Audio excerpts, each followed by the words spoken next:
सर्वांना जय महाराष्ट्र। आज नंदुरबार जिल्ह्यात आणि नंदुरबार तालुक्यामध्ये कृषी उत्पन्न बाजार समितीच्या कामाचा भूमिपूजन झाला। ज्या गावित परिवाराचा जर अनुभव घेतला तर तुम्हाला नाही असेल, मला चांगला अनुभव आहे। कारण ज्या वेळेला लोकसभाचं इलेक्शन लागलं होतं आणि त्या वेळेला सर्व एक बाजूने होते, मी एकटाच हिना गावितच्या बाजूने होतो। तुम्हाला माहिती नाही असेल, जेव्हा मी लोकसभामध्ये महायुतीचा प्रचार करण्यासाठी हिना गावितचा प्रचार जेव्हा सुरुवात केले, माझ्या जे इंस्टाग्रामवर 43,000 फॉलोअर होते आणि ज्या दिवशी हिना गावितच्या प्रचारला गेलं 2,000 कमी झाले, शिव्या देणारे 1,001 झाले होते। का तो या मंचावर गेला कसं? पण मी तेव्हा एक महायुतीचा धर्म पाळत होतो आणि मला एकनाथराव शिंदे साहेबांनी सांगितलं का ते आले पडले चालेल, पण आपल्याला पक्षाचे काम करायचे आहे, पण आता नाही। मी तुम्हाला माहितीसाठी सांगतो, गावित परिवार कसं वापरतो त्याच्यात मी बोलणार आहे। 2014 मध्ये सर्वपेक्षा जास्ती प्रचार करणारा हा आमच्या पाडवी होता, 33 दिवस फिरला होता। त्याच्यानंतर 2019 मध्ये मी हिना गावितचाच प्रचार केला। इथे पाडवी साहेब नाही आले, पाडवी साहेबांना बोलवायला पाहिजे होतं, पण पाडवी साहेब नाही आहे। कारण 2019 मध्ये मी निवडून आलो असतो, पण तेव्हा मी गावित साहेबने मला पाडलं होतं। आणि पाडलं तरी 2024 मध्ये अजून हिना गावितच्या प्रचारला मी होतो। कारण मी ज्या माणसाचे काम करायचे त्याच्या इमानदारीने काम करायचे म्हणून मी त्यांच्या बरोबर होतो।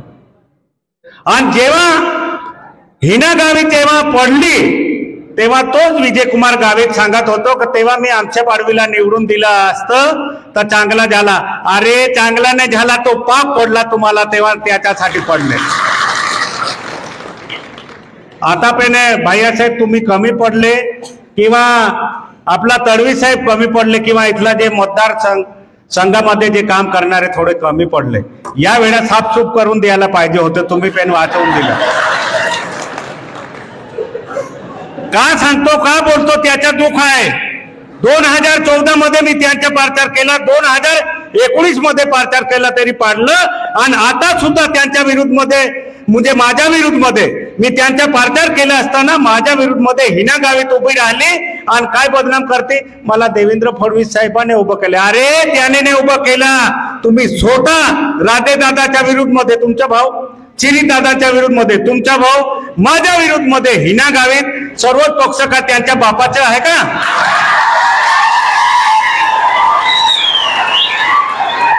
आणि म्हणून तो राधे दादा असेल, बेले अभिजित दादाने सांगितलं आम्ही त्यांच्या विरुद्ध मध्ये प्रचार केला, पण मनात तुमच्या बी मनात दुखत असेल का आम्ही आता पाडलं कसं काय याला मतदान द्यायचं। म्हणून इथे राधे दादा सुद्धा बोला, हे इथे पक्षाचे नाही, मी तुम्हाला सांगतो आम्ही ओरिजिनल पहिले भारतीय जनता पार्टीचे होतो। भारतीय जनता पार्टीचे विचारधारा यांच्या मनात नाही, हे फक्त वापर करता, दुसरं काही नाही, नाव त्यांचं। आता इथे भारतीय जनता पार्टीचे नावाने नाही। जेव्हा विधानसभाचा तिकीट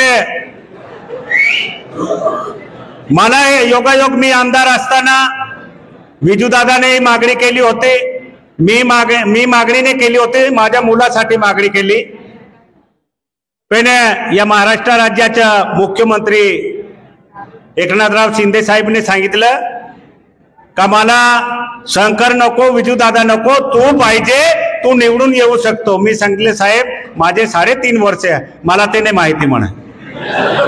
आता पक्षाचे जे वरिष्ठ नेता असतात त्याने आदेश दिल्यानंतर मी काय बोललो नाही, आणि उभं राहिल्यानंतर तुमच्या नंदुरबारच्या पारसाने एवढं तारात दिलं, कारण त्यांच्याकडे ते सगळे आता श्रीदादाने बोलताना सांगितलं, पण आता सर्व दुकान बंद झालं। एक आदिवासी विकास मंत्रीचं दुकान वेगळं, खासदारचं दुकान वेगळं आणि जिल्हा परिषदच्या अध्यक्षाचं दुकान. पण आता मालिकने 3 दुकान बंद केले आणि कायमसाठी बंद ठेवावं लागेल. त्याच्यासाठी तुमची साथ पाहिजे, कारण हे कोणाचा होऊ शकत नाही.